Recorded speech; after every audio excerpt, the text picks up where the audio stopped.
Donc, au nom des désormais 29 organisations qui soutiennent l'appel que nous avons lancé le 4 mars, je vous souhaite la bienvenue à tous et merci à nos invités.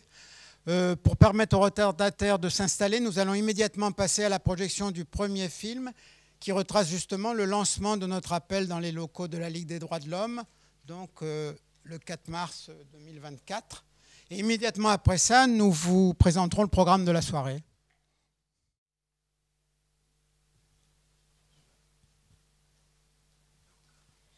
Bon, je vais vous présenter donc le programme de cette soirée, en commençant par la première table ronde qui a pour thème la torture dans la République. Alors, Nils Anderson, Fabrice Riceputi, qui pourrait se présenter.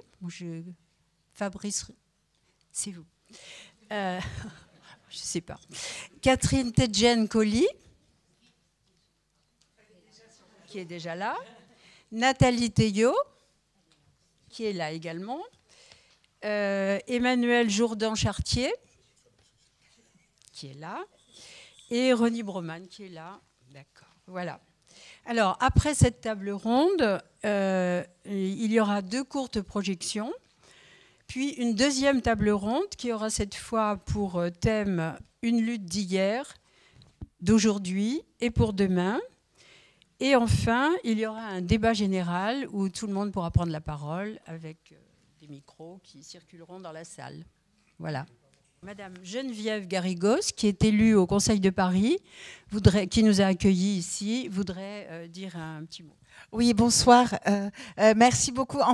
Je tenais surtout à vous remercier, vous dire que vous êtes vraiment ici chez vous. Cette mairie nous avons pour habitude de commémorer et de porter vraiment une mémoire par rapport à tous ces crimes qui se sont perpétués, pas simplement au XXe siècle. Et il est important... Moi, je suis très admirative du travail que vous faites. Et je trouve qu'il est particulièrement important, et c'est pour ça que je tenais ce soir avec vous, parce qu'il intervient, en fait, votre conférence intervient à un moment où, d'une part, il y a ce grand débat sur la torture en Algérie qui a envahi les ondes et tout d'un coup qui est contesté et on voit comment il est traité. Et d'autre part, il y a, peut-être vous ne faites pas systématiquement le rapprochement, mais c'est tout ce qui ressort des violences sexuelles qui sont infligées aux enfants, qui ont été infligées à des enfants pendant des années notamment dans des institutions religieuses.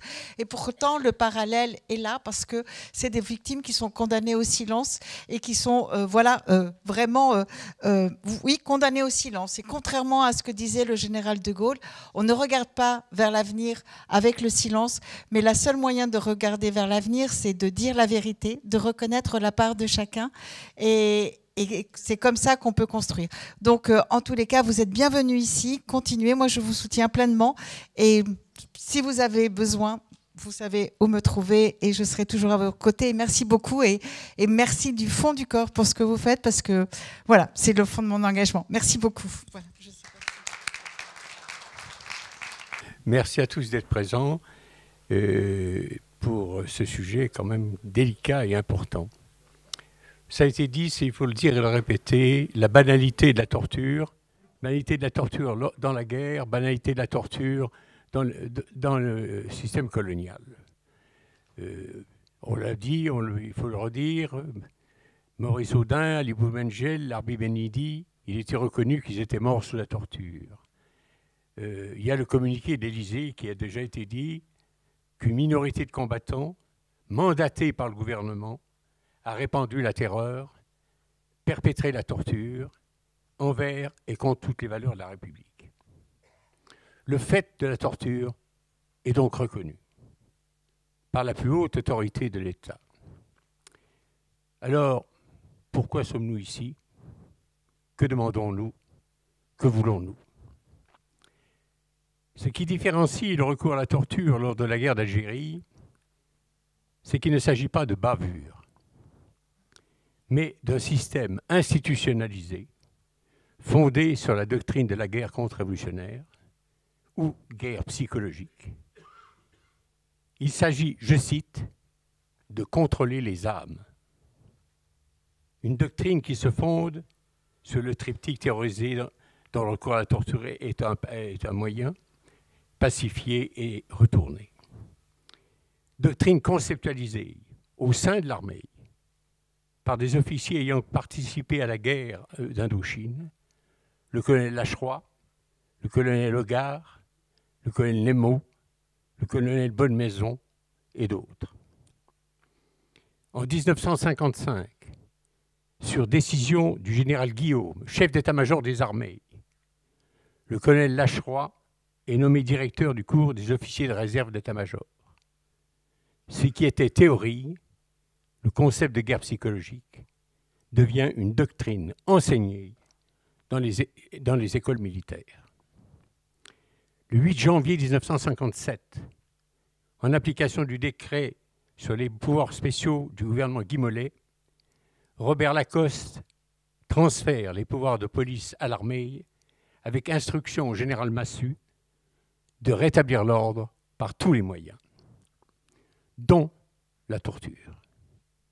La bataille d'Alger est la funeste démonstration de son application systémique par les paras de Bijar. Dans ce contexte, affirmation et officialisation de la doctrine de la guerre contre-révolutionnaire, le colonel Lacheroy prononce le 2 juillet 1957 à la Sorbonne, devant 2000 officiers, sa conférence « Guerre révolutionnaire et armes psychologiques ». La presse y fait état. Le concept est donc dès lors dans le domaine public et officiel. Sur le terrain, en Algérie, appliquant la doctrine de la guerre révolutionnaire, le général Salan nomme le colonel Godard à la direction de la sûreté en Algérie, qui a autorité sur 36 antennes de renseignement. On sait ce que signifie le mot renseignement. Mais le colonel Godard va les renforcer par 16 dispositifs opérationnels de protection, les sinistres DOP, qui sont des centres de torture. Plus encore, le général Salan, le colonel Lacheroy et à l'initiative de Jacques Chaban-Delmas, ministre de la Défense, sont créés à Philippeville et à Arzef 2 centres d'instruction à la pacification et à la contre-guérilla, dans lesquels plus de 8000 policiers, officiers et sous-officiers seront formés à ce que, je cite, la torture soit humaine. Lors de la guerre d'Algérie, il ne s'agit donc pas de bavure, comme dans toute guerre, mais d'un système appliqué en France également à l'encontre des Algériens et d'une composante intrinsèque de la guerre engageant la responsabilité de l'armée et de l'État. Une doctrine devenue au sein de l'OTAN et dans le monde l'école française. Exportée, des milliers de soldats et policiers ont été formés à la guerre contre-insurrectionnelle par les colonels Trinquier et le général Ossarès à Fort Benning, à Fort Bragg aux États-Unis, à l'école militaire des Amériques à Panama et au centre d'instruction de la guerre dans la jungle au Brésil. Autre responsabilité. Le recours comme système à la torture fut couvert par les pouvoirs politiques, militaires et judiciaires. Ceux qui pratiquaient la torture étaient promus et décorés. Ceux qui la dénonçaient étaient poursuivis, jugés et condamnés. Pour s'opposer à la torture au sein de l'institution militaire, le général de Bollardière fut condamné à 60 jours d'arrêt de forteresse. Au sein de l'institution judiciaire, Paul Tejan, secrétaire général de la préfecture d'Alger, fut expulsé d'Algérie et privé d'affectation sans solde. Des intellectuels, des journalistes, des éditeurs, des avocats, des fonctionnaires, des citoyens furent également jugés et condamnés. Mais aussi, et il faut le souligner, les premiers à dénoncer la torture, ce furent les appelés et rappelés, qui eux aussi furent l'objet de poursuites. Les quotidiens hebdomadaires, revues ou livres qui dénonçaient la torture étaient systématiquement saisis. C'est pourquoi nous sommes là. Pour qu'il soit répondu, on l'a dit et on l'a répété, à la fameuse demande de visa d'accueil qui remonte comme à 1962 et qui reste sans réponse. Le problème, c'est comment l'État a été informé. Parce qu'il a été informé. Mais alors, comment l'État a-t-il réagi à cette information? Ensuite, comment l'État s'est comporté devant le pays et la nation? Et comment il a informé ou mal informé ou désinformé les citoyens? Notre demande de reconnaissance de la responsabilité de l'État dans le recours à la torture lors de la guerre d'Algérie n'est pas un acte de repentance, mais une démarche pour comprendre et expliquer comment, 10 ans après 1945, il était possible, dans la France signataire des conventions de Genève, que soit théorisée, enseignée, pratiquée et couverte, en violation des droits de la guerre, une doctrine légitimant et préconisant la torture. Une doctrine qui a gangréné la République, jusqu'à la menace qu'elle soit renversée par un pouvoir putschiste militaire. Une doctrine qui a discrédité la France auprès de ses alliés et dans le monde. Mais que ce soit aussi une démarche, nous demandons, qui réponde au traumatisme d'une génération. Ils avaient 20 ans pour ce qu'ils ont dû faire, pour ce qu'ils ont dû être les témoins. Assumer son passé témoigne de la force et de la capacité morale d'une nation. Faire montre de cette capacité est d'autant plus importante aujourd'hui, dans un moment où se répandent du discours de guerre.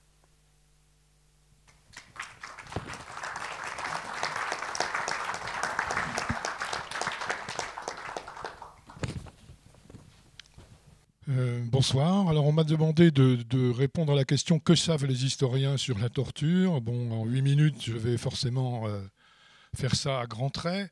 Je vais peut-être commencer par, Niels a dit déjà beaucoup de choses, par rappeler dans quel contexte politique particulier un gouvernement de la République française a décidé de donner le droit, en réalité implicitement, à l'armée française de pratiquer la torture et les exécutions sommaires. Ce contexte, c'est celui de la fin de l'année 56 et du début de l'année 57. Alors bien sûr, la torture existait bien avant, on l'a rappelé tout à l'heure. Elle existait notamment dans les commissariats de police d'Alger depuis très longtemps. Il y a des rapports officiels qui l'ont démontré. Mais c'est véritablement au début de l'année 57 qu'elle devient massive et systémique parce qu'elle est ordonnée. Bon. Alors, le contexte, c'est celui de la fin 56 et donc d'un moment où le Front de libération nationale est probablement à l'apogée de son développement à l'intérieur de l'Algérie. Il contrôle des zones rurales extrêmement importantes. Il a remporté des succès politiques, diplomatiques et militaires donc, au cours de cette année. Et il a commencé, à la suite des décisions prises lors du congrès de la Soumam, à étendre son activité dans les villes, et en particulier dans la ville vitrine de l'Algérie française, qui est Alger. Et à la fin de 1956, le gouvernement Guy Mollet, le ministre Lacoste apprennent que cette organisation a l'intention, au mois de janvier, d'organiser une grève générale anticoloniale de 8 jours. Et c'est ça qui, véritablement, va précipiter le recours à l'armée à Alger.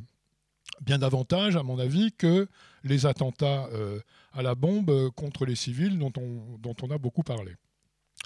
Au même moment, le ministre de l'Algérie, Robert Lacoste, est également confronté à des émeutes d'Européens ultras, notamment lors des obsèques du notable algérien Amédée Froger, dont l'assassinat est attribué au FLN, qui font revivre aux représentants de l'État à Alger la même chose que lors de la journée des tomates en février 1956, qui avait conduit à la nomination de Robert Lacoste. Et c'est dans ce contexte que ce pouvoir, donc celui de Guy Mollet, des ministres Maurice Bourgès-Monory à la Défense, Lacoste à l'Algérie, Mitterrand à la Justice, donne ce qu'on appelle les pouvoirs de police à Massu, à Alger, une expression extrêmement trompeuse parce que les pouvoirs qui lui sont donnés n'ont absolument rien à voir avec les pouvoirs ordinaires de la police. Hein. Qu'est-ce qu'il leur concède à ces militaires qui donc sont rentrés battus d'Indochine, sont rentrés humiliés de Suez, à la tête desquels donc se trouve notamment le général Raoul Salan? Il leur donne le droit de déclarer suspects qui bon leur semble, de les détenir où bon leur semble, et notamment dans une foule de lieux qui ne sont pas déclarés comme étant des lieux de détention, ce sont des centres de détention clandestins, et de les interroger sans témoin, sans contrôle civil aucun. Hein, c'est ça que décide le gouvernement Guy Mollet le 7 janvier 1957. Et ce faisant, il ne peut évidemment pas ignorer qu'il accorde implicitement, je le répète, un droit à torturer et à exécuter à des militaires qui ont déjà pratiqué ces méthodes en Indochine. Voilà. Alors, oui. Alors, dans un article que j'ai publié récemment dans Mediapart, je rappelle qu'il y a des traces explicites de tout ça dans les archives de l'armée française. Hein, contrairement à ce qu'on croit, il y a bien des ordres, notamment des ordres de généraliser la torture qu'on trouve, qui sont connus des historiens, pas du grand public, mais qui sont cités dans plusieurs ouvrages historiques déjà anciens. On trouve par exemple en janvier 1957 une directive du général Salan qui préconise, qui ordonne en réalité à ses troupes d'enlever, je cite, d'enlever les Algériens pris au hasard pour les interroger. Et là, on a la quintessence de ce qu'est cette doctrine de la guerre contre-insurrectionnelle dont parlait Niels, c'est l'idée que la population est tout entière, la population algérienne en priorité, est tout entière exploitable parce que tout entière susceptible de détenir des informations parce qu'algérienne. Hein. Enlever des Algériens pris au hasard. Je cite la directive de Salan. On a là l'ordre de pratiquer ce qu'on va nommer beaucoup plus tard la disparition forcée. On va la nommer disparition forcée et la qualifier sur le plan juridique en droit international comme un crime contre l'humanité, mais à partir de son observation dans les dictatures d'Amérique latine. Hein, et effectivement, le travail que je mène avec Malik Arahal sur la disparition forcée dans le projet 1000 autres nous montre que l'expérience de la terreur vécue par les Algériens en 1957, dont nous recueillons les témoignages par les proches et descendants, ressemble à s'y méprendre à ce que vivront plus tard les subversifs entre guillemets argentins, chiliens ou syriens, d'accord ? Sauf que eux l'ont vécu en situation coloniale, ce qui change un certain nombre de choses. Voilà. Alors, il y a également dans les archives des ordres de généraliser la torture et j'ai montré dans ce papier de Mediapart qu'on en trouve 3 dans 15 jours en mars 57. Le 10 janvier 57, Massu ordonne de procéder à des interrogatoires qu'il appelle par coercition. Le 11 janvier, Salan ordonne à toute l'armée d'Algérie de procéder à des interrogatoires qu'il qualifie de serrés, de pousser à fond. Et le général Allard lui emboîte le pas quelques jours plus tard. Ces camouflages linguistiques-là ne trompent absolument personne, et surtout pas ceux auxquels il s'adresse, les officiers supérieurs de l'armée, qui comprennent très bien de quoi il s'agit. Il s'agit de procéder à des interrogatoires sous la torture, en privilégiant des méthodes qui sont enseignées quelque temps plus tard à Skikda, à Philippeville, sous la direction de Marcel Bijard, à savoir en priorité la gégène, les décharges électriques, la baignoire, la simulation de noyade, parce que ce sont des méthodes qui sont censées ça, la torture humaine, hein, dont parlait Niels. Le mot est employé, effectivement. C'est une torture à la française. Les militaires ont à se défendre à ce moment-là de l'accusation portée contre eux en France de se comporter comme les nazis 12 ans auparavant. Hein. Et leur réponse, c'est nous pratiquons une torture humaine. Alors, la gégène et la baignoire, c'est censé laisser peu de traces physiologiques hein, sur les corps des suppliciés, et puis ça permet aussi une graduation de la douleur. Mais on sait tous, il y a beaucoup de témoignages qui attestent de procédés beaucoup plus sanglants et très nombreux. Je ne vais pas rentrer dans le détail. Voilà. Alors, Je ne sais pas du tout où j'en suis au niveau du temps qui m'a été imparti. Il me reste 2 minutes. Eh bien, voilà. Donc, je vais conclure en rappelant qu'au cours de la guerre d'indépendance algérienne, de nombreuses plaintes ont été déposées. Alors, un nombre infiniment faible par rapport aux quantités de tortures pratiquées, parce qu'on peut estimer le nombre de victimes sur l'ensemble de la période en dizaines de milliers, sans aucun doute. Hein. Je parle de la torture. On faudrait parler aussi des exécutions sommaires et des gens qui sont morts sous la torture, ce qu'on appelle les disparus. Bref, beaucoup de plaintes ont été déposées. Hein. Elles ont été déposées en priorité très souvent, en tout cas enregistrées parce qu'elles étaient déposées par des Européens, communistes ou chrétiens progressistes, il y en a un certain nombre, mais aussi par des Algériens. Bon, le fait est que 2 jours après les accords d'Évian, le 22 mars, donc le 22 mars 1957, le gouvernement du général de Gaulle décrète une auto-amnistie de l'État français. J'ai dit quoi ? 62, naturellement, pardon. Ce gouvernement de Gaulle décrète une auto-amnistie de l'État français. Il garantit aux tortionnaires une impunité judiciaire perpétuelle. Et toutes ces plaintes sont stoppées, hein, n'ont plus aucune valeur. Voilà. Et c'est évidemment un élément important dans l'omerta, le silence et la négation des faits qui va se produire dans les années suivantes. Voilà, merci. Oui, bonsoir. Voilà, là, on vient d'entendre le cri. Il y a un très beau titre qui a été donné à un article de Séverin Garibian qui s'appelle « Qu'importe le cri, pourvu qu'on ait l'oubli ». Et c'est effectivement ce dont je vais parler là, c'est comment s'est organisé l'oubli. L'oubli, il passe par l'amnistie. Alors, je le précise peut-être, l'amnistie, elle doit être décidée par la loi, première caractéristique, et elle a pour effet d'enlever à une infraction pénale son caractère pénal, et à la condamnation pénale son caractère également pénal. Donc, elle n'efface pas les faits, mais elle efface le caractère pénal. Elle se distingue de la grâce par le fait que la grâce, elle, est un pardon, et ce pardon ne met pas en cause le caractère pénal de l'infraction ou de la condamnation. Et cette grâce, elle est attribuée par l'exécutif, le président de la République.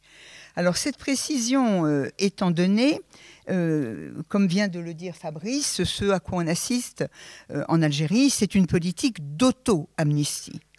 Une politique d'auto-amnistie qui est particulièrement impressionnante dans la mesure où d'abord, il y a un climat de précipitation à partir de 1957 sous l'effet principal de 3 facteurs. En premier lieu, il y a une contestation des méthodes de l'armée par des comités, comité Odin, comité Boubacha, etc. Et cette contestation inquiète le pouvoir. Il y a, deuxième facteur, une inquiétude des milieux militaires et civils qui commencent à se demander s'il n'y aura pas un risque de procès qui pourrait leur être intenté. Et puis le troisième facteur, eh bien, c'est la mise en cause de la France sur la scène internationale. Et cette mise en cause, elle ne cessera pas, en fait, tout au long du début de la Ve République. Voyant donc ce contexte-là, Michel Debré, qui est dans le premier gouvernement ministre de la Justice, va tenter, dès septembre 1958, de mettre en place, 57, pardon, un projet d'amnistie. Et le projet d'amnistie, il vise très clairement ceux qui assurent le maintien de l'ordre en Algérie. Il va renoncer à ce projet, on arrive en 1962, il est à l'époque Premier ministre, le projet représenté, finalement abandonné, et ce sont les accords d'Évian qui vont donner l'occasion au gouvernement de prendre 2 décrets en 1962. Alors un mot sur les accords d'Évian, dont on dit que c'est un bien étrange document. En effet, on parle des accords d'Évian comme s'ils étaient simples. Or, vous avez une version des accords d'Évian au journal officiel de la République française. Vous avez des accords d'Évian, d'autre part, publiés en Algérie. Les deux versions ne sont pas identiques. Et il faut attendre 1995 pour avoir la version officielle. Que voit-on dans le texte officiel ? Il y a une référence à l'impunité, mais d'amnistie, il n'est question qu'à l'égard précisément, et la formule va être celle que reprend le décret de 62, les auteurs d'infractions commises au titre de l'insurrection algérienne. Et cette seule indication montre les limites de l'amnistie qui est prévue. Or, en fait, les deux décrets de 62 vont porter d'une part sur ces infractions-là et d'autre part, je cite, sur les infractions commises dans le cadre des opérations de maintien de l'ordre dirigées contre l'insurrection algérienne. Le tour est joué et c'est un vrai tour de passe-passe puisque à partir de là, ce qui va être en jeu, c'est cette amnistie de ces auteurs donc d'infractions. Alors l'amnistie, elle va être, en principe, il faut une loi. Effectivement, après les deux décrets de 62, on va avoir des lois. On va en avoir en 64, 66, 68 et 82. 4 lois. Mais en fait, ces 4 lois, elles sont sous maîtrise complète de l'exécutif. D'abord, il en a le calendrier. Donc c'est lui qui sent jusqu'où il peut aller, avec une modulation qui va aller jusqu'à la généralisation de l'amnistie, mais simplement en 82. Au début, on ne veut pas des putschistes, on ne veut pas des OS, etc. Donc, maîtrise du calendrier. Possibilité pour l'exécutif, le président de la République, d'accorder une grâce amnistiante, et il y en a beaucoup. Et en fait, par la grâce amnistiante, il peut récupérer tous ceux à qui il souhaiterait accorder une amnistie, mais on ne peut quand même pas le faire officiellement dans le cadre d'une loi qui donne une amnistie de droit. Et puis la maîtrise de l'exécutif, elle se manifeste également dans l'adoption des lois. Alors ça, c'est quand même assez extraordinaire. Les 3 premières lois, 64, 66, 68, c'est le système du vote bloqué. Et 82, Mitterrand, là, c'est le système que nous connaissons bien de l'engagement de responsabilité du gouvernement sur un texte moyennant motion de censure. Alors, en fait, voilà les textes législatifs où il y a la main permanente de l'exécutif. Je précise que en 68 et en 82, il y a 2 deals en fait qui sont passés. Le premier en 68, c'est De Gaulle, affolé par ce qui se passe en 68, va à Baden-Baden, rencontre Massu et va, en contrepartie d'un soutien potentiel de l'armée si les choses tournent mal, accorder une amnistie beaucoup plus importante que celle qui a été accordée jusque-là. Et le second deal, c'est en 82. Cette fois-ci, c'est Mitterrand, pour l'élection présidentielle, qui va solliciter Salan, le général Salan, les rapatriés d'Algérie, dont certains sympathisants de l'OAS, et qui vont donc accepter, et il va être entendu on élargit l'amnistie. Donc l'amnistie, elle va se généraliser. Et finalement, ceux qui au départ en étaient exclus vont progressivement être intégrés. Tout le monde est amnistié, à tous les niveaux, et que ce soit pour des infractions, des crimes commis en France ou en Algérie. Donc un mouvement vraiment extrêmement massif et qui constitue en fait un détournement. Et l'expression, elle est de Vidal-Naquet, elle est de Badinter. En fait, il y a un détournement du pouvoir d'amnistie dans la mesure où il s'agit en principe par l'amnistie d'assurer la paix civile, la paix sociale et politique. Et là, en fait, on a une amnistie qui sert à couvrir les exactions les plus graves de ceux qui ont été chargés précisément du maintien de l'ordre ou de la police judiciaire en Algérie. Attends, je n'ai pas mes lunettes. Déjà un carton ? Déjà un carton rouge de préférence. Ah oui, d'accord, c'est bien ça. Bon, alors 2 minutes, je vais rien pouvoir vous dire, donc quasiment. Alors, conséquence, amnistie égale omerta judiciaire, comme le disait Fabrice, pas de poursuite pénale, évidemment, pas de possibilité de révéler les faits amnistiés par des écrits. La situation donc est catastrophique pour les victimes qui portent plainte, pas quand même non plus très nombreuses à porter plainte parce qu'il faut quand même oser porter plainte et on n'a pas très confiance dans la justice, mais ceux qui portent plainte de toute façon Amnesty. Et toutes les affaires, il y a 6 ou 7 affaires, l'affaire Audin bien sûr, mais Ossarès, etc. Alors, oubli, d'accord, mais au-delà de l'oubli, bon, ce qui me paraît important aujourd'hui, c'est de voir comment surmonter l'oubli. 3 pistes, 30 secondes pour chacune. Première piste qui me paraît importante, c'est dire et écrire. Alors, dire et écrire, bravo aux historiens, historiennes ici présentes, aux journalistes, Florence, à tous ceux qui ont pris la parole pour dire ce qu'il en était. Ça rompt le silence, mais ça va permettre aussi, grâce notamment à certaines affaires, et celle de Florence Baugé, dans des affaires en diffamation, d'obtenir, sous d'ailleurs l'influence d'une évolution de la jurisprudence de la Cour européenne des droits de l'homme favorable à la liberté d'expression, on va admettre que celui qui est poursuivi en diffamation va pouvoir invoquer ce qu'on appelle l'exception de bonne foi, et il pourra le faire lorsqu'il s'agit de débats d'intérêt général à caractère historique et scientifique. Deuxième piste, au-delà donc de dire et d'écrire, deuxième piste, connaître et accéder à la vérité. Ça, c'est tout le problème de l'accès aux archives sur lequel on pourra revenir, avec donc des actions qui ont été très importantes, qui ont conduit à l'annulation d'une fameuse instruction interministérielle qui avait uniquement pour effet de bloquer les archives de l'Algérie, au point que, étonnamment, le rapporteur public du Conseil d'État a parlé de subterfuge, ce qui était quand même, on n'entend jamais ça au Conseil d'État. Et enfin, donc, troisième orientation, nommer le système de torture.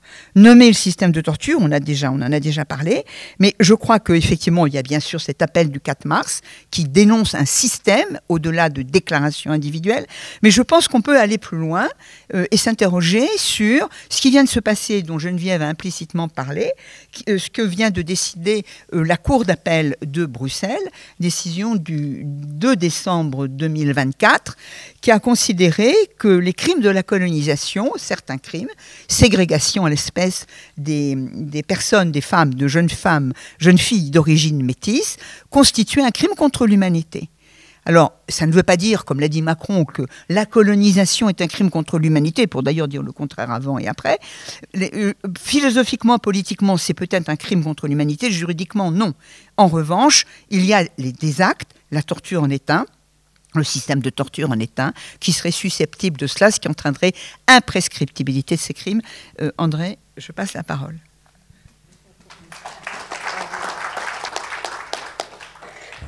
Alors, il y a une intervenante surprise, parce que j'ai été invitée en tant que présidente, la nouvelle présidente, puisque vous avez vu dans le film, c'était Patrick Baudouin, mon prédécesseur, qui était intervenu. Je suis la nouvelle présidente de la Ligue des droits de l'homme. Il se trouve que notre co-secrétaire général dans le bureau, Emmanuel Jourdan-Chartier, est la petite fille de Paul Tedjen. Donc, il va y avoir un petit film qui va être passé. Et du coup, j'ai voulu partager mon temps avec elle, parce que ça me semble important. Tu veux pas commencer ? Non, vas-y. Bon, alors, sauf que je vais juste dire quelques mots très rapidement, parce que du coup, je n'ai pas de question précise qu'elle réponde. Juste, évidemment, peut-être commencer par dire que mon engagement militant au sein de la LDH n'est pas sans lien avec cette histoire familiale, que bien entendu, il y a aussi un lien, une filiation, et peut-être en anticipant un petit peu sur ce qui sera dit dans la deuxième table ronde, dire que ce qui interroge dans le débat actuel, dans la difficulté de cette reconnaissance que porte l'appel et qui n'aboutit pas en dépit du travail des historiens, en dépit d'une acculturation progressive, mais somme toute assez lente de l'opinion publique à cette vérité historique, en dépit de tout le travail. On l'a vu, y compris au moment de la mort de Jean-Marie Le Pen, etc. C'est long entre ce que savent les historiens et ce qui est finalement intégré dans l'opinion publique sur la réalité systémique et sur l'utilité de la torture comme arme de guerre et pas uniquement pour faire parler des suspects. Tout ça, c'est extrêmement long. Donc il y a une vraie difficulté à reconnaître la réalité d'une institutionnalisation de la torture dans la République, parce que ça et c'est indispensable parce que ça met en cause les dysfonctionnements de l'État, de l'ensemble des institutions, de la haute fonction publique, des systèmes d'information, de la magistrature, de la police, et que c'est une manière de s'interroger, de comprendre sur la manière dont la République, en temps de colonisation, en temps de guerre, mais aussi dans tout un tas d'autres contextes, et le contexte actuel pourrait en être un, peut en arriver à contredire et à piétiner ses propres principes. Comment aujourd'hui, on doit s'interroger sur, nous, à la Ligue, sur la manière dont, bien entendu, les violations des droits fondamentaux abîment le fonctionnement démocratique qui est républicain, mais aussi dans l'autre sens, comment ces violations des droits humains sont rendues possibles dans une République qui est censée être respectueuse de ses principes par des contextes de discrimination, d'urgence ou de violence quotidienne. Donc c'est ça qui me paraît pour la Ligue aujourd'hui faire écho à cette réalité, tolérer les discriminations dans la réalité quotidienne, celle de la colonisation hier, celle aujourd'hui qui ne sont pas sans écho. On travaille beaucoup à la Ligue en ce moment sur les contrôles aux faciès en particulier. Accepter les discriminations dans le droit, par le traitement actuel qui est fait aux étrangers dans tout un ensemble de législations indignes, ça ouvre la voie, quelque part, ça rend possible la violation par la République de ses propres principes.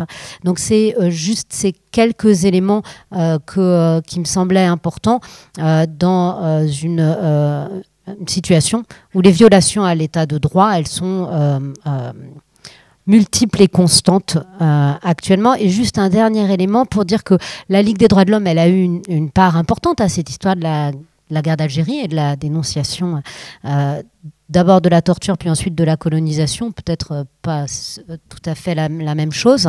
Elle a eu une part importante comme d'autres associations, comme beaucoup d'intellectuels, peut-être quand même insister sur le fait que ces mobilisations citoyennes, intellectuelles, etc., on voit bien qu'elles ont joué un rôle à ce moment-là, ce qui veut dire qu'elles peuvent jouer un rôle aujourd'hui et dans d'autres contextes, me semble-t-il. Voilà.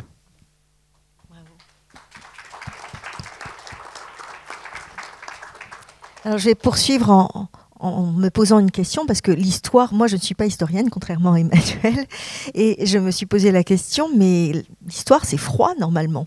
C'est quelque chose qui est du passé. Donc pourquoi est-ce qu'il y a ce déni concernant la question de la torture en Algérie ou en Indochine? Enfin, pourquoi? Eh bien, je pense que c'est vraiment très relié à la question du déni de ce qu'a été et ce qu'est aussi la colonisation française. Donc, qui est vraiment une part avec une conception du déni d'humanité au peuple colonisé, et également le fait que ça s'inscrit dans une conception qui est raciste de hiérarchie des races. Et donc ça, prétendue race, bien évidemment.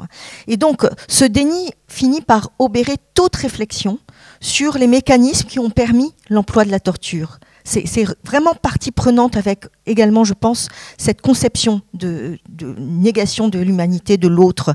Et avec, on a vu, on l'a dit, avec des procédés administratifs, mais aussi avec des guides. Et donc, ce déni finit par faire système avec le fait qu'on finit par empêcher d'accéder aux archives. Donc il y a cette question de l'impossibilité de documenter, et quand on ne peut pas documenter, quand on a la difficulté à documenter, eh bien on arrive à ce qu'il n'y ait pas de justice et on fabrique de l'impunité en réalité.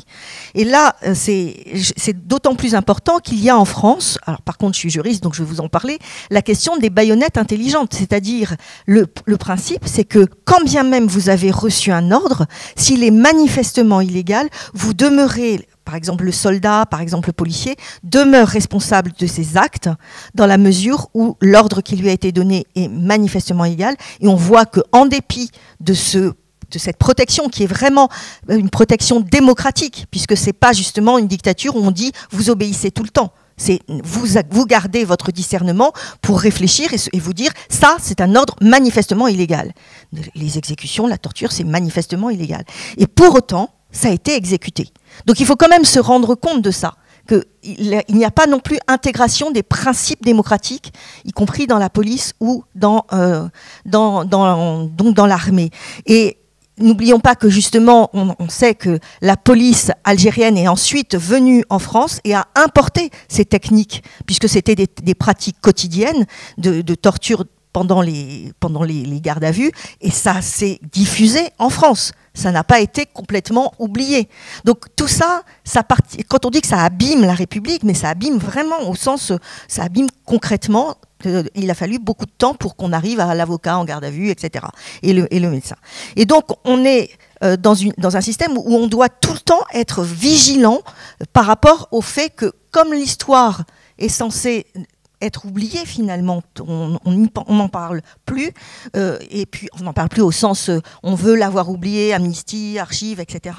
Eh bien on en arrive à ce que on peut avoir ce qui s'est passé récemment avec Monsieur Alliot qui est maire de Perpignan, qui a fait voter une délibération par sa commune pour baptiser la place centrale de Perpignan, la place Pierre Sargent, qui était de l'OAS. Et donc, nous venons de gagner, on a fait une action avec SOS Racisme, on a attaqué et on a gagné le 4 février dernier, donc 2025, pour l'annulation de cette délibération. Mais vous voyez, il faut tout le temps être vigilant. Et là, je ne peux pas ne pas avoir une pensée pour ce qui se passe à Gaza, mais je vais parler que de la question de la torture, puisqu'il y a quand même la commission d'enquête de l'ONU qui parle de sévices sexuels, mais aussi je voudrais rappeler le fait que la France a des obligations. Et notamment, elle peut, à travers la compétence qu'elle a de ces tribunaux, elle peut juger, par exemple, des soldats franco-israéliens et qui se vantent sur les réseaux sociaux, puisque nous sommes à l'ère des réseaux sociaux, des images, et on pourrait penser que c'est plus simple de documenter. Eh bien, pas si simple que ça, justement, parce que on peut après dire que c'est faux, etc.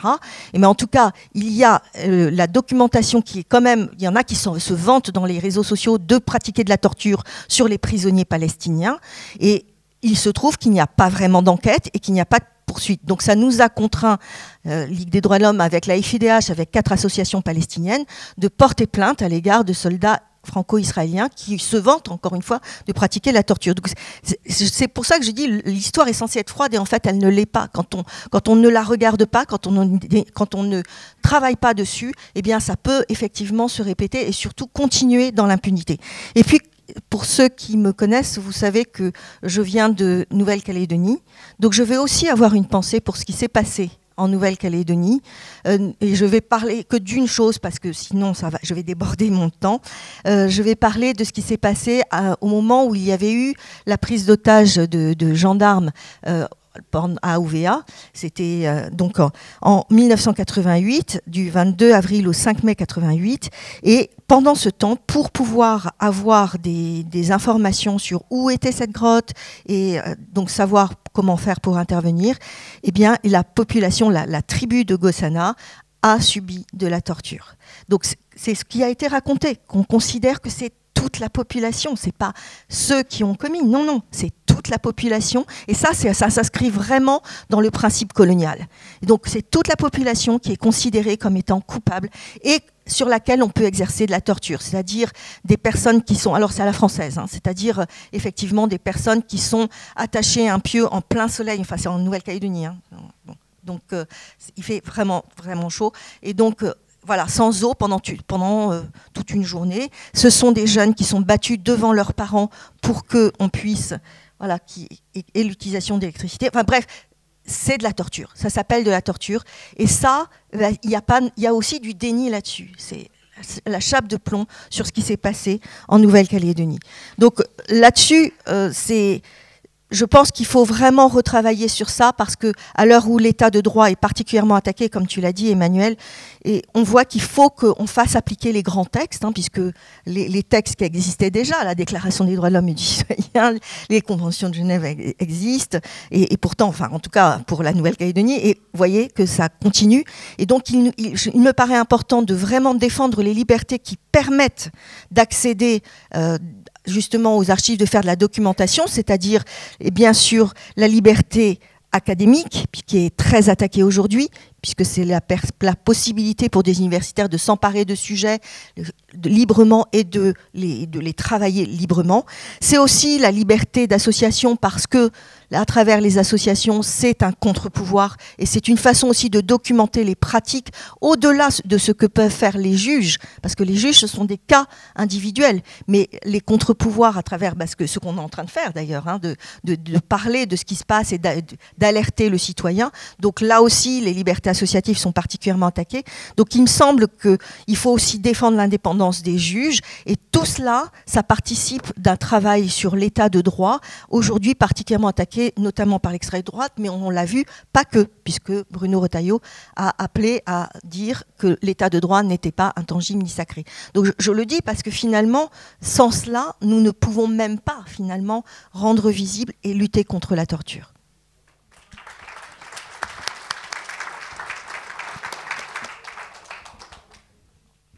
Bonsoir.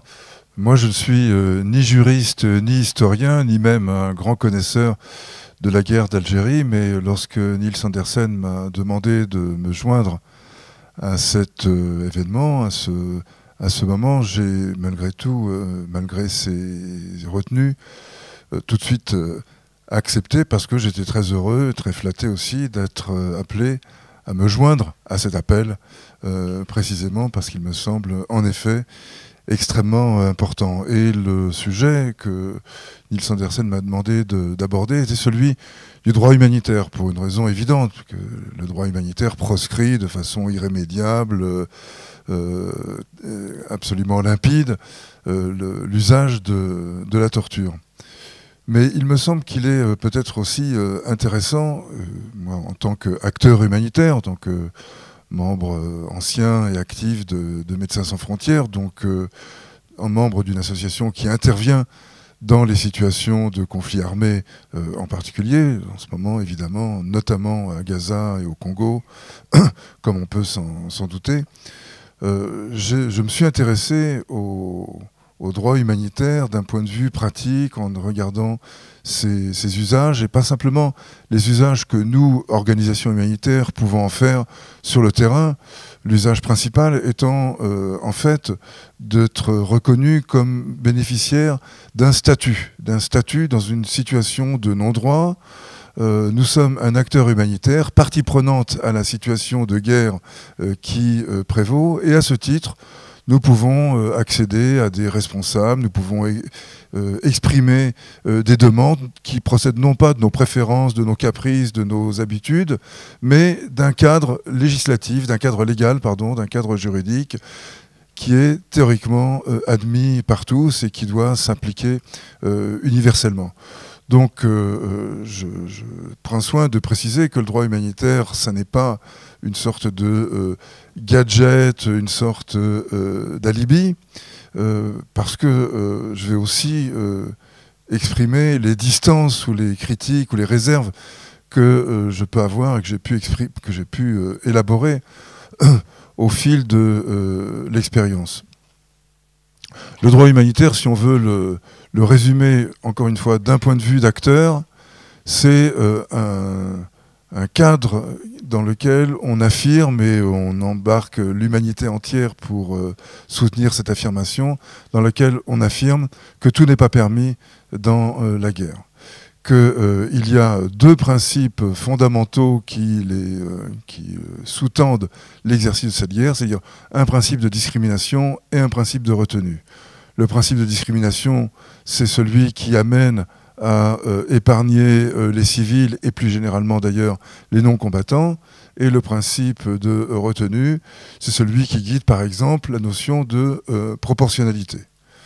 Quand on a dit cela et que, par exemple, je saisis l'occasion qui m'est donnée de dire quelques mots de Gaza, car il me semble qu'une réunion comme celle-ci, en effet, ne peut pas s'abstraire d'une réalité aussi lourde, aussi terrifiante que celle à laquelle nous assistons à Gaza, c'est précisément le contraire qui est appliqué. Le principe de discrimination est considéré comme non pertinent du point de vue des Israéliens qui s'estiment en être affranchis du fait que toute guerre pour eux est une guerre existentielle.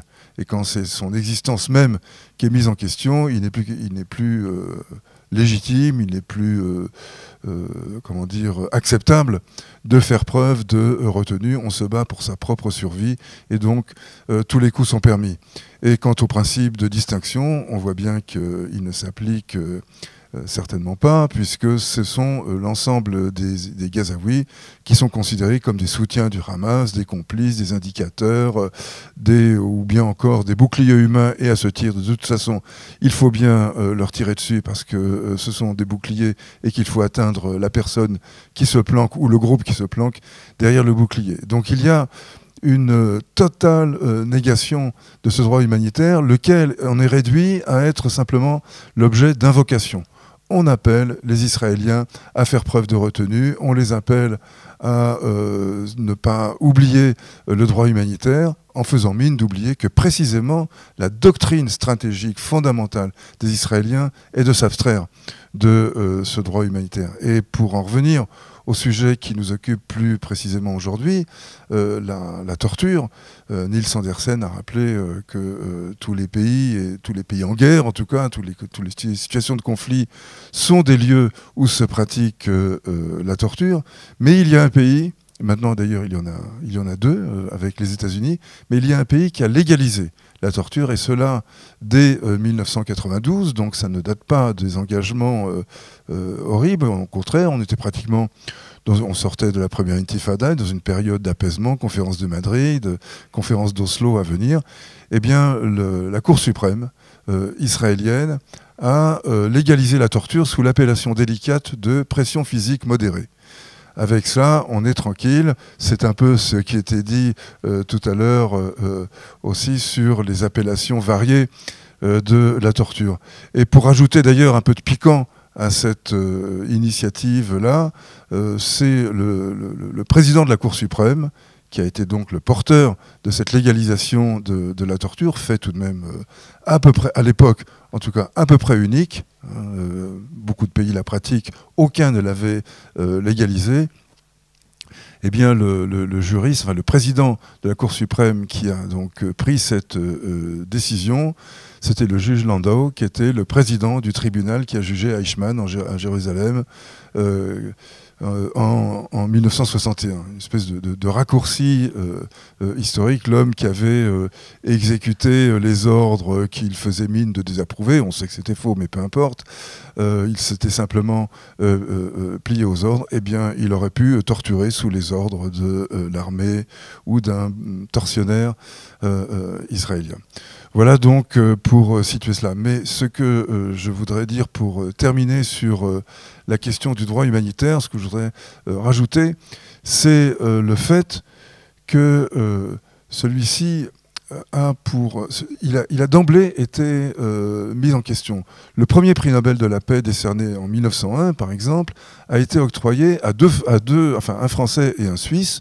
On se souvient, en tout cas ceux qui sont impliqués dans cette forme d'action, que c'est Henri Dunant, l'un des fondateurs de la Croix-Rouge, l'auteur de Un souvenir de Solferino, celui qui a été le premier à vouloir mettre en place un traité diplomatique incitant les armées à faire preuve de retenue, en tout cas à considérer comme neutres tous les combattants qui étaient soustraits au combat du fait qu'ils étaient prisonniers, malades ou blessés. Donc Henri Dunant-là avait été l'un des fondateurs, et sans doute le fondateur le plus connu de la Croix-Rouge, même s'il n'a pas été l'acteur le plus déterminant. Mais il a reçu le prix Nobel à côté d'un autre personnage important de l'époque, dont le nom n'est pas resté, qui était Frédéric Passy, qui lui était un pacifiste qui critiquait le droit humanitaire. Et tout un mouvement social, politique de la fin du XIXe siècle s'est dédié à la critique du droit humanitaire au nom du fait que celui-ci pouvait rendre la guerre aimable. Car sous les auspices d'une guerre qui s'épargnait, qui devait s'obliger à éviter les excès de cruauté, ce qui est d'une certaine manière le résumé du droit humanitaire, éviter les excès de cruauté, ce qui laisse, je le précise d'emblée, ouverte la question de la définition de la ligne qui sépare la cruauté excessive de la cruauté nécessaire. Et c'est généralement les généraux, les stratèges, les vainqueurs qui décident. Et d'ailleurs, je crois que ce qui a été dit auparavant illustre négativement, sombrement ce fait. Ce sont les vainqueurs qui décident de ce qui était nécessaire et de ce qui était inutile, donc excessif. Mais à cela, il faut rajouter le fait qu'à l'époque, et nous sommes donc dans le dernier tiers du XIXe siècle, à l'époque de la colonisation maximum, à la fois la plus violente, disons, dans son ensemble, je ne parle pas spécifiquement de l'Algérie, là, mais de la colonisation africaine et asiatique plus largement. Donc à une période de violence extrême.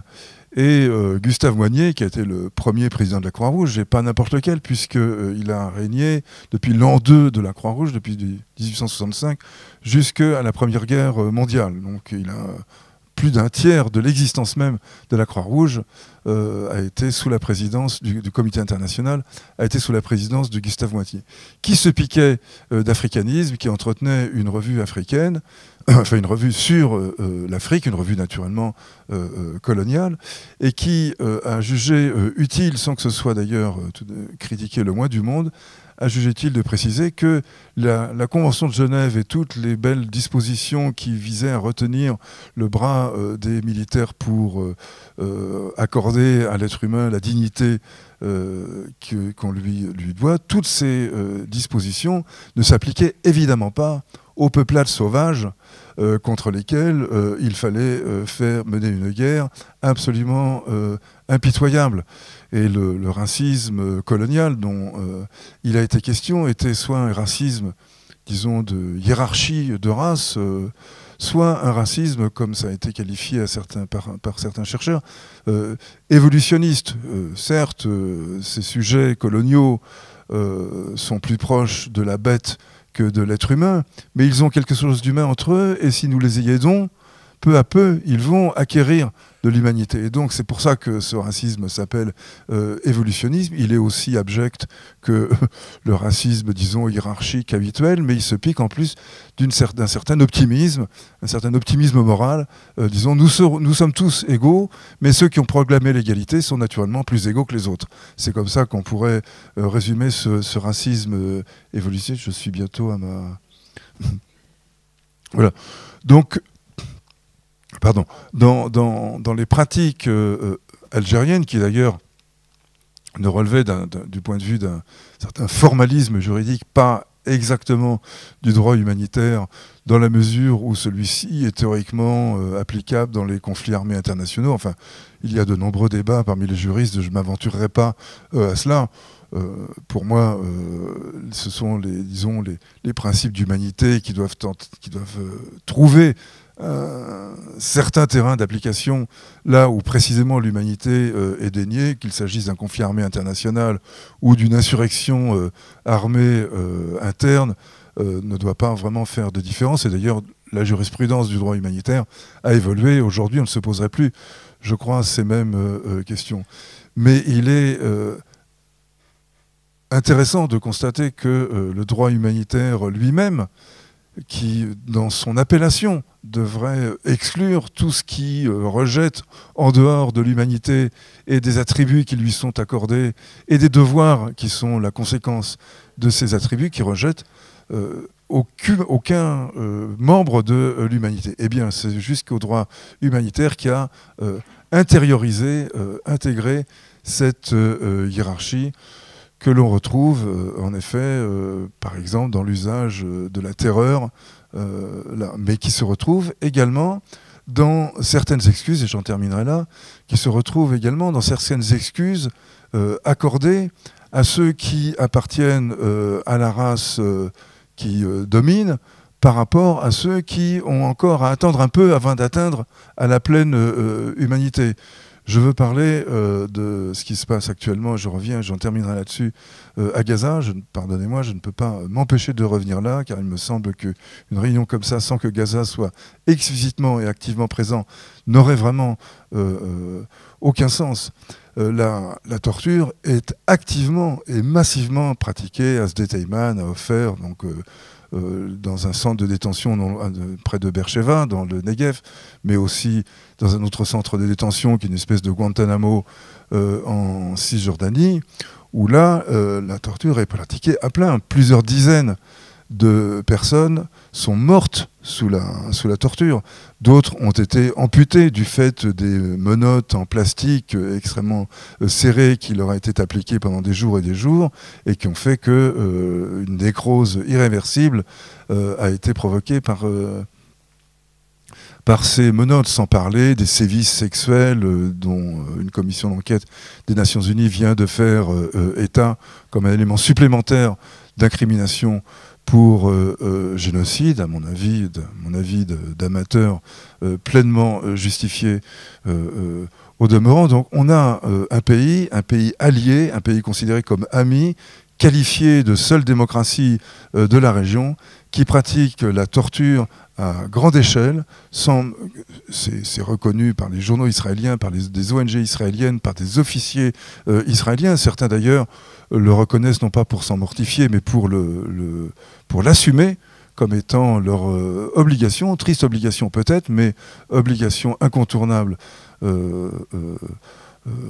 en tout cas. Et donc là, on a un terrain d'exercice de la torture. D'ailleurs, j'étais frappé, en entendant l'une des interventions tout à l'heure, de voir aussi l'une des pratiques qui est en vigueur, notamment dans les territoires, mais notamment en Cisjordanie, mais également à Gaza, à la faveur de l'invasion et de la guerre, qui est les arrestations de masse, au hasard des rencontres, si l'on peut dire, avec des incarcérations qui peuvent durer de quelques jours à quelques mois, voire à quelques années. D'ailleurs, je ne peux pas empêcher, pardonnez-moi, on était à la mairie de Paris ici, et j'en terminerai vraiment là, sur un souvenir un peu amer, qui ne concerne pas Geneviève Garrigos, car elle n'y était pas à l'époque, mais je me souviens d'avoir fait le pied de grue avec des délégations pour être reçus par la mairie de Paris pour manifester notre solidarité avec Salah Hamouri,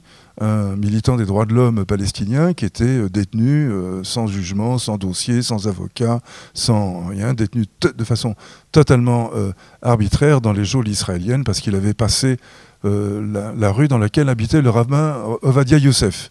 Et donc un Palestinien qui croise la maison du rabbin Ovadia Youssef, par ailleurs un théoricien raciste de première bourre, mais enfin sur lequel Salah Hamouri n'avait absolument aucune visée. Bref, nous venions demander la contribution de la mairie de Paris à la libération de Salah Hamouri, mais nous avons été condamnés à attendre, sous une pluie d'ailleurs assez glaciale, pendant quelques temps, sans être reçus, tandis que s'affichait sur tout le fronton de la mairie de Paris le portrait de Gilad Shalit, lui-même un soldat en opération sur une ligne de front, capturé et non pas kidnappé par des combattants du Hamas, détenus, et là effectivement il devait s'appliquer à lui la Convention de Genève, il devait pouvoir pratiquer sa religion, être nourri et traité décemment, ça va de soi et tout, mais il était capturé dans une situation de guerre. Et bien lui était considéré comme otage et Salah Hamouri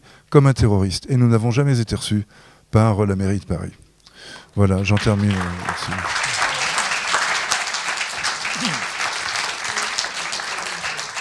Donc, un grand merci aux intervenants à cette première table ronde. C'était délicat d'envoyer des signaux pour demander de se presser chaque fois qu'on aborde des sujets aussi importants que la Nouvelle-Calédonie, Gaza, pour lesquels, bien entendu, notre solidarité est absolument totale. Merci beaucoup encore. Nous allons avoir 2 courtes projections. La première dure 4 minutes. C'est une interview de Paul Tedjen. Alors, pour les gens qui ne sont pas de la famille Tedjen, qui sont nombreux dans cette salle aussi, je rappelle que Paul Tedjen était un résistant durant la Seconde Guerre mondiale, torturé par la Gestapo, avant d'être nommé en 1956 secrétaire général de la préfecture d'Alger. Donc, il démissionna de ce poste en refusant de couvrir la torture et les disparitions. L'extrait est tiré d'un film d'André Gazu. Le deuxième film est un film d'animation, Louisette, réalisé par Florence Boger et le dessinateur Aurel, à propos de Louisette Irilariz, combattante pour l'indépendance de l'Algérie. Florence est parmi nous ce soir et elle participera à la 2e table ronde. J'ai aussi oublié de dire que le premier film que nous avons vu sur notre lancement, le lancement de notre appel à la LDH, était réalisé par François de Merliac, ici présent, qui réalise une autre captation ce soir. Merci. Au cours de perquisition de police, on a, au mois de septembre ou octobre 1956, découvert à Alger, à l'usine à gaz, une bombe. Voilà, donc deuxième table ronde avec Florence Baugé, l'auteur d'ailleurs en partie de ce court-métrage, et puis ceux qui peuvent venir s'installer. Bon. Stanislas Hutin et Laura Michelin, qui participe à la direction de l'association SOS Racisme. Je pense que vous avez reconnu la voix de Françoise Fabian dans le film. C'est elle, Louisette. Et il paraît qu'à la fin de l'enregistrement, qu'elle est venue faire au monde, parce que ce film n'est pas du tout mon œuvre à moi, c'est une réalisation du Monde Vidéo et de la revue dessinée. Et les dessins sont de Aurel. Moi, j'ai fait que l'enquête et les textes. Et il paraît que Françoise Fabian, à la fin de l'enregistrement, elle a vécu en Algérie quelques années avec un père qui devait être militaire, je pense. Elle est restée très marquée par ça. Et il paraît qu'à la fin de l'enregistrement, elle a dit « Louisette, c'est moi ». Ce que j'ai trouvé superbe, parce que c'est une dame âgée qui gardait encore cet enthousiasme et cette sensibilité. Dans ce dessin animé qui est sorti en 2023, il manque un élément important, uniquement par manque de place, alors que dans la bande dessinée, ça existe, c'est la question du viol des hommes. Et on peut dire qu'on peut imaginer qu'il y a eu encore plus d'hommes que de femmes qui ont été violés en Algérie depuis le début de l'occupation française. Parce que depuis 1830, la torture était un mode d'interrogatoire comme un autre dans les PC de gendarmerie et les commissariats. Et le supplice de la bouteille, la sodomie par la bouteille, a été employé couramment sur les hommes. Le viol des femmes, lui, a vraiment commencé, c'est généralisé à partir de 1954, à partir du soulèvement. Mais avant, c'était vraiment le viol des hommes qui s'est poursuivi. La question du viol par l'armée française reste à la fois un tabou et reste l'angle mort des historiens, et pour cause. Parce que l'ouverture des archives ne donnera rien de ce point de vue. Il n'y a jamais eu d'ordre écrit de viol, et ceux qui s'en sont rendus coupables ne s'en sont pas vantés. En revanche, les journaux de marche des appelés, eux, sont remplis de scènes de ce genre. J'en ai vu pas mal. Et le plus souvent, ces jeunes qui ont assisté à ces scènes de viol, ils avaient entre 18 et 20 ans, en ont été traumatisés à vie. Presque 2 millions de jeunes militaires français ont été envoyés en Algérie entre 1954 et 1962. D'après les psychiatres civils et militaires que j'ai rencontrés, un quart d'entre eux sont revenus avec de graves traumatismes psychiques, 1 sur 4. Et le point de bascule de leur équilibre psychique a presque toujours été des scènes de viol auxquelles ils avaient assisté, des scènes d'une très grande violence. Ils y avaient assisté en témoins ou impuissants ou fascinés. Et 60 ans plus tard, ils ne se pardonnent toujours pas de n'avoir rien pu faire ou de n'avoir rien dit. Et que dire, là je suis désolée de vous donner ce genre de précision, mais il faut aussi qu'on les sache. Tellement les méthodes employées par la France ont été celles des nazis. Que dire des viols par les chiens? Dans le camp de Ksaratyr, je vous donne un cas précis, non loin de Sétif, des molosses avaient été dressés pour violer les détenus masculins. Il suffit de lire les mémoires de Mohand Sepki, un combattant algérien recueilli par l'historien Daoud Gerbal, souvenir d'un rescapé de la Wilaya 3, ou bien d'interroger l'historien italien Andrea Brazzoduro, ou encore de lire les récits terrifiants du romancier Pierre Guyotat, un ancien de la guerre d'Algérie. Si vous lisez par exemple Tombeau pour 500 000 soldats, l'un de ses principaux romans, ce n'est pas du fantasme.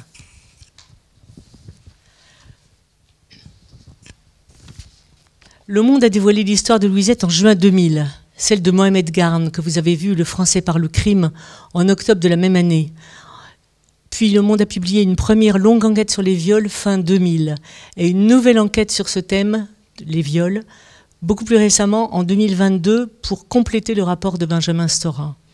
20 ans après le retour de mémoire des années 2000, les regrets de Massu, les aveux d'Ossarès, les méfaits de Jean-Marie Le Pen dans la Casbah d'Alger où il a oublié son poignard nazi, les faits d'armes du général Schmitt, l'ancien chef d'état-major de Mitterrand, tortionnaire en chef à l'école Sahraoui, où le viol était couramment pratiqué, l'appel des 12, l'État français se comporte toujours comme s'il s'était agi de quelques bavures, de dérapages, d'individus isolés.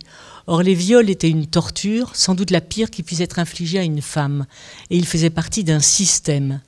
Il va de soi que tous les militaires français n'ont pas violé en Algérie. Seule une minorité s'est rendue coupable de tels actes.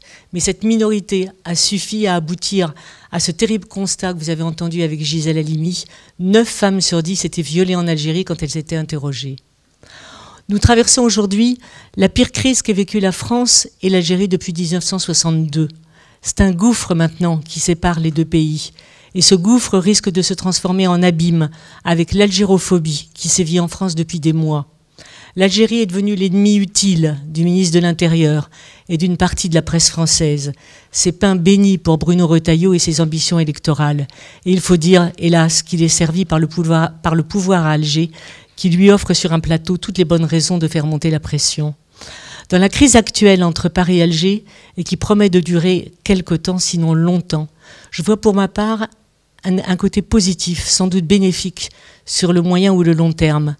Tout est enfin mis sur la table, les méfaits de la colonisation et du colonialisme, et plus seulement la guerre d'Algérie, les guerres de conquête et plus seulement les guerres d'indépendance.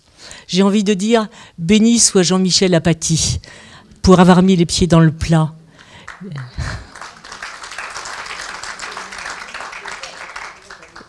L'historien français Alain Ruscio et son homologue algérien Hosni Kitouni, pour ne citer que ces deux-là, le confirment tous deux dans des ouvrages très récents. Oui, il y a eu de nombreux oradours sur glane en Algérie depuis 1830. Oui, on a utilisé le napalm à grande échelle et les armes chimiques. Oui, il serait grand temps que la France, l'État français, le reconnaisse. Merci.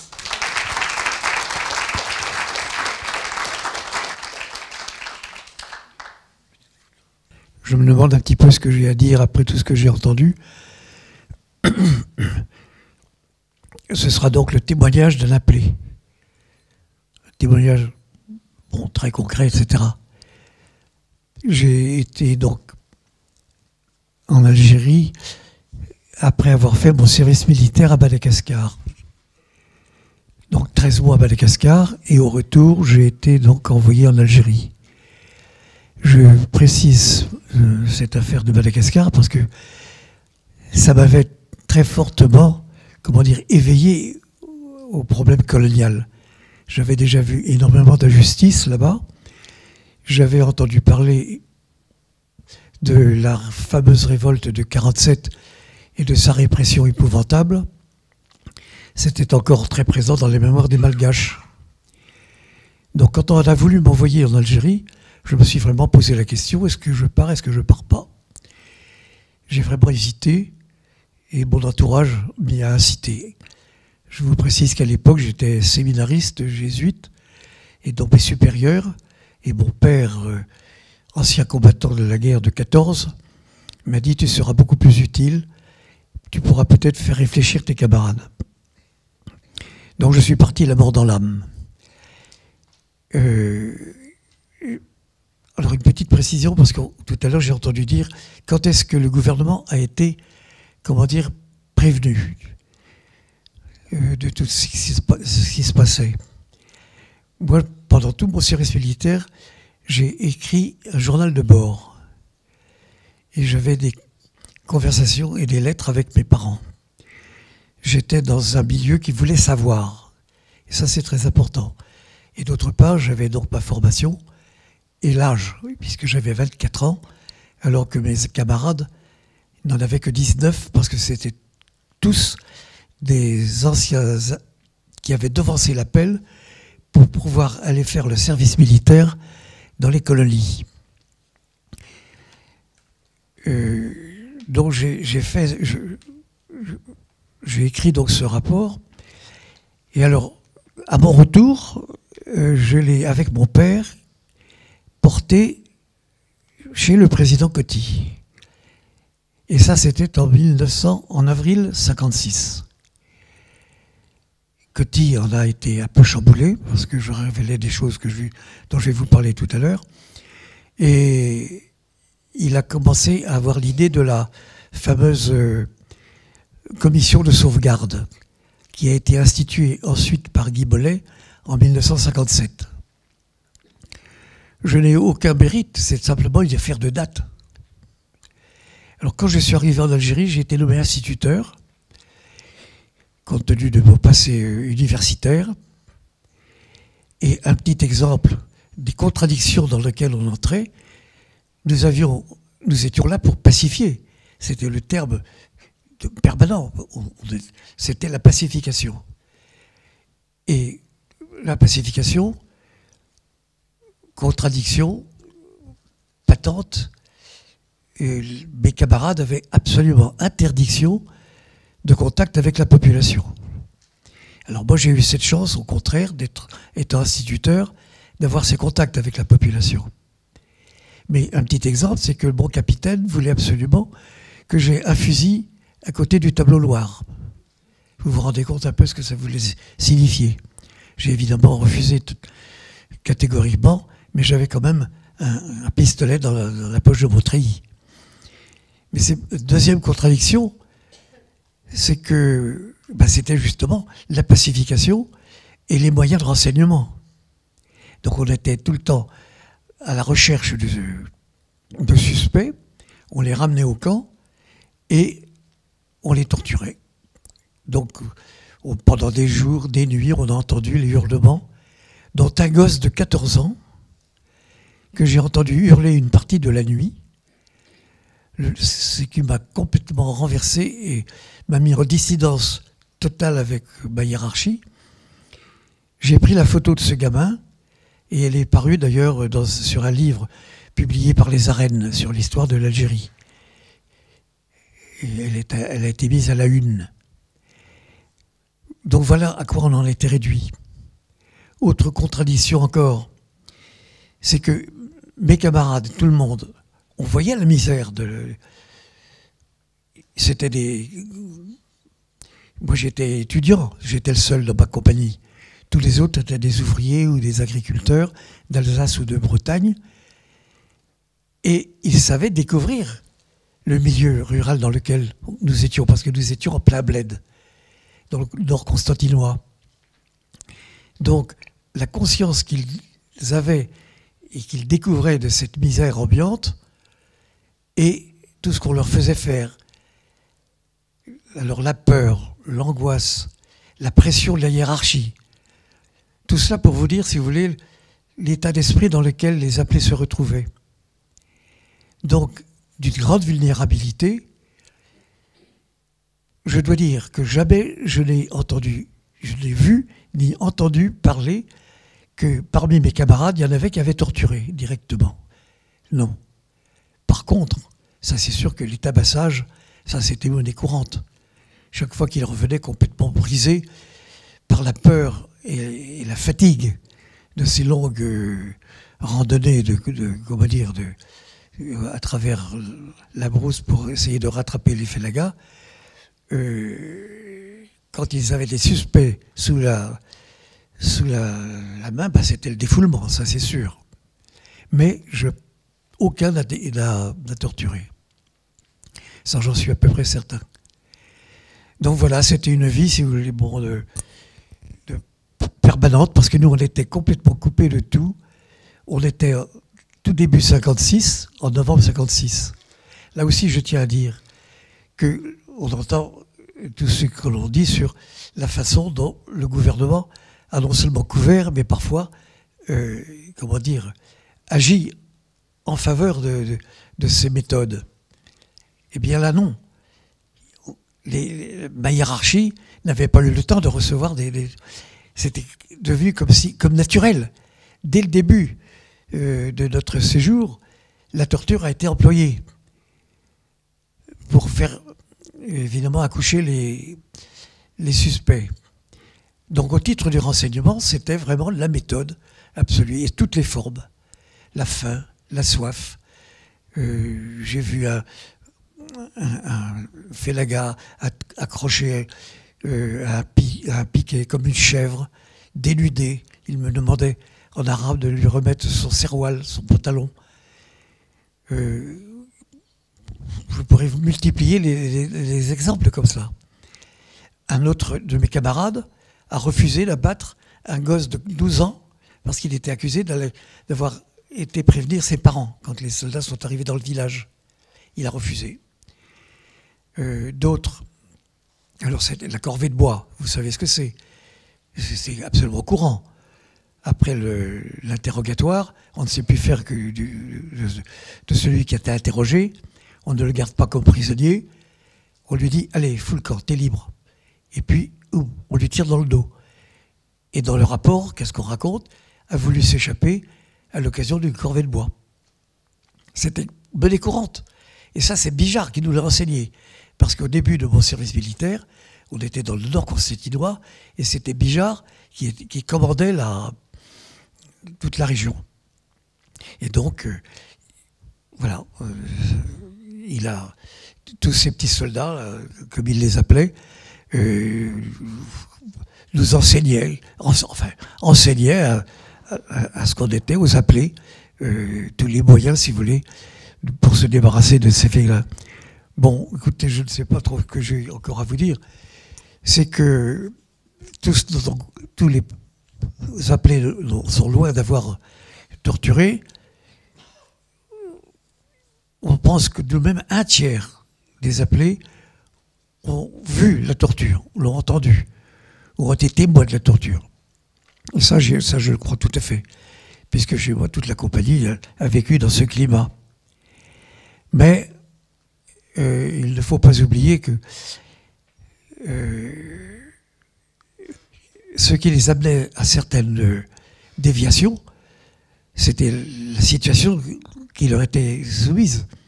La pression de la hiérarchie permanente, la peur du tribunal militaire dès qu'il y avait une incartade ou un refus d'obéir, c'était la fatigue physique et morale, l'angoisse permanente des félagas qu'on ne voyait jamais. On n'en a jamais arrêté un seul en armes. Ça n'a jamais été que des suspects. Mais n'empêche que la nuit, ils nous tiraient dessus. Et après avoir été dans le nord constantinois, j'ai été dans les Aurès. Et là, on nous canardait à coups de mortier. C'était des déserteurs marocains qui nous bombardaient. Enfin, voilà le genre de choses que j'ai vécues.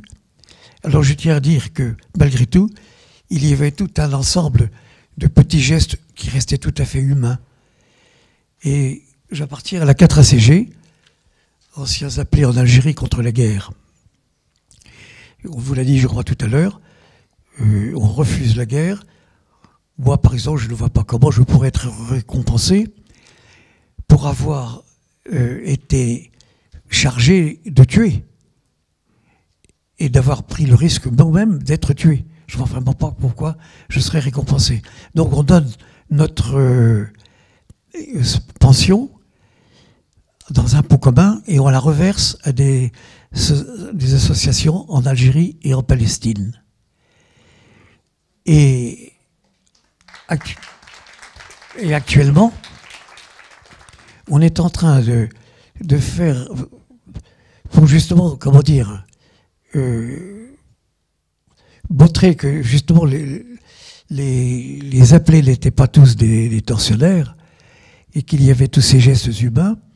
On est en train d'essayer de les rassembler pour faire un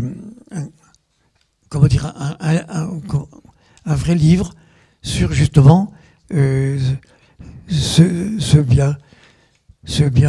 bien courant, ce bien normal des appelés. Bon. Comme disait le Raphaël Branche, la guerre d'Algérie est un kaléidoscope où les actes de plus ignobles côtoient les gestes simples d'humanité. Je vous redonne un exemple. Un Algérien historien, Judy Atoumi, ancien capitaine de la LN, a écrit un livre sur les appelés.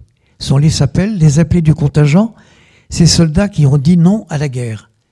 Une face cachée de l'armée coloniale française pendant la guerre d'Algérie. Donc vous voyez, il y avait ça. Je pourrais vous citer l'exemple d'un ami de la 4 ACG qui, lui, a, hélas, pendant qu'il était sergent pendant la guerre, a accepté une corvée de bois.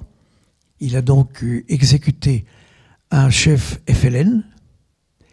40 ans après, il est revenu là-dessus, ça l'a complètement bouleversé, et il en a fait une pièce de théâtre.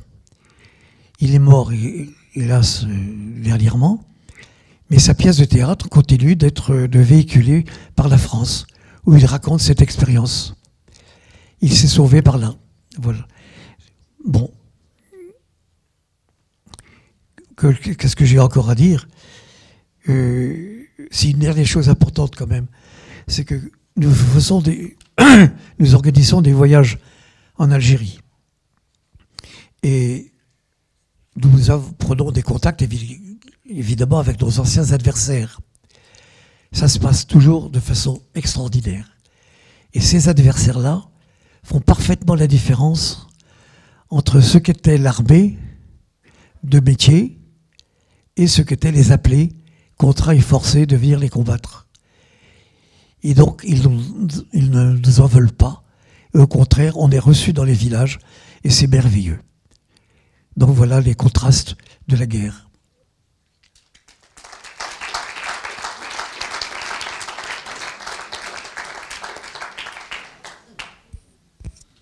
Merci beaucoup. Alors ça va être compliqué de conclure après toutes ces belles prises de parole. Donc je vais essayer de faire ça au mieux.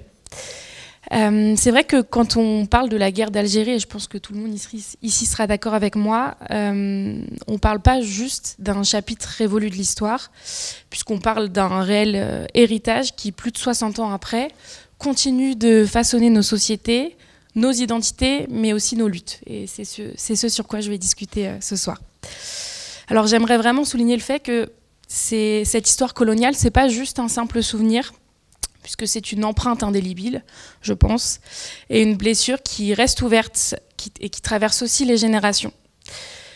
J'aurais tendance à dire qu'elle se transmet dans les récits familiaux, mais aussi dans les silences, qui sont un petit peu lourds ici en France, et dans les regards échangés entre ceux qui savent et ceux à qui on n'a jamais voulu raconter. Et donc parmi les stigmates de cette période, en effet, il en est un qui incarne avec une brutalité extrême la mécanique de domination coloniale, la torture. Donc une pratique systémique, on est revenu dessus, institutionnalisée, longtemps occultée et parfois niée aussi, mais dont les échos résonnent encore aujourd'hui. Donc on l'a bien dit, on a encore du mal à accepter, malgré les preuves, malgré les recherches des historiens, malgré les avancées. Donc à SOS Racisme, c'est vrai qu'on s'interroge beaucoup. Pourquoi ces silences ? Et donc nous, on refuse ces silences, on refuse l'oubli sélectif qui arrange certains récits officiels, mais qui entrave surtout la vérité et la réconciliation. Et donc c'est pourquoi, à travers le projet Regards croisés, entre autres, nous avons choisi de poser les questions qui dérangent. C'est-à-dire comment la jeunesse, elle s'empare de cette mémoire et de cet héritage, comment le porte-t-elle, comment le questionne-t-elle et aussi parfois comment elle le subit. Et enfin, comment on se construit, nous, en tant que jeunes, la génération d'après, avec une mémoire qui peut être transmise, occultée, fragmentée ou revendiquée. Concrètement, le projet Regards croisés, c'est quoi ? C'est un projet qui réunit des jeunes Français et des jeunes Algériens à travers des rencontres, des échanges et des formations pour justement s'approprier ces sujets parfois sensibles, pour en parler librement, sans tabou ni préjugés. Ça sert aussi à montrer que ce travail sur la mémoire, il n'est pas du tout abstrait. Pourquoi il n'est pas abstrait ? Parce qu'il est intime et il est personnel. Et il touche aussi à ce qui fait de nous ce que nous sommes, puisqu'il touche à notre identité. Et lorsque l'État lui-même, il ne reconnaît pas pleinement les violences de ce passé, et lorsque les discours officiels s'écrivent à demi-mot ou s'entrechoquent dans des contradictions, et bien c'est toute une génération qui ensuite hérite d'un poids dont elle ne sait pas toujours quoi faire. Donc certains ressentent de l'injustice, d'autres, et pour beaucoup, de l'incompréhension, et pour beaucoup, il y a surtout un sentiment de non-dit pesant et de blessures qui ne cicatrisent pas. Cette mémoire, surtout, ce qui est important de comprendre, c'est qu'elle ne concerne pas uniquement le passé, puisqu'elle a des répercussions directes sur notre présent. Tu l'as très bien annoncé, Florence, d'ailleurs. Puisque la reconnaissance des violences coloniales et de la guerre d'Algérie, ce n'est pas juste une question historique ou politique, c'est d'abord et avant tout une question de justice. Et c'est aussi une question qui touche encore maintenant à la manière dont nous nous percevons en tant que société aujourd'hui. Alors aujourd'hui encore, on peut voir les conséquences directes de cette histoire dans le racisme structurel qui gangrène nos institutions, mais aussi dans ces discriminations qui touchent des millions de citoyens français d'origine maghrébine. En effet, le sentiment anti-arabe et anti-musulman en France n'est pas apparu spontanément, et il s'inscrit aussi dans cette continuité coloniale, si je peux dire, qui n'a jamais été véritablement déconstruite. C'est une continuité qui, hier, justifiait justement la domination et la violence, et qui, aujourd'hui, alimente les discriminations et aussi les préjugés. On pourrait aussi revenir et rebondir sur les décisions politiques récentes. Je pense notamment au gouvernement français qui, pour renforcer le contrôle migratoire, évoque une révision de ces mêmes accords de 1968 qui facilite actuellement le séjour et l'emploi des Algériens en France. Et donc modifier ces accords, c'est déjà toucher à une relation complexe, héritée directement de la période coloniale, mais par contre sans jamais vraiment en traiter les racines profondes. Dans le même temps, le ministre de l'Intérieur, Gérald Darmanin, propose, lui, de remettre en cause un accord de 2013 qui permettait à certaines élites algériennes d'entrer en France sans visa. Donc c'est une manœuvre qui s'inscrit aussi dans une dynamique de tension diplomatique et de crispation mémorielle. Pourquoi je parle de tout ça?